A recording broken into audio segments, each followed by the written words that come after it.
Hello friend, welcome in this Power BI video class. So in this class we will learn how to rename, delete or duplicate the pages in this Power BI report. So this is my canvas area where we build the report.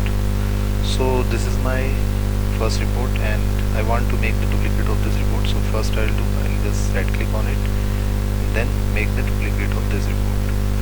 Let's say this is a bar chart report, and for this I want to change the type of report, so I can just select it, the report, the chart here, and then change it to the stack bar chart, right? So, and if you want to delete it, so right click on it, and if you want to delete or rename the page, you can right click and this rename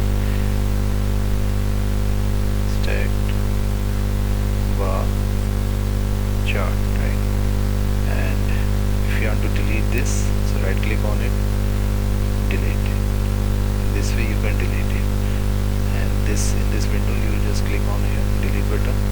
This will delete your page, and then again you can duplicate it, and if you want to hide it, right click here and just click the hide page. So in this way you can hide your this page when you publish your report. So thanks for watching this video, hope you will like it and have a great day.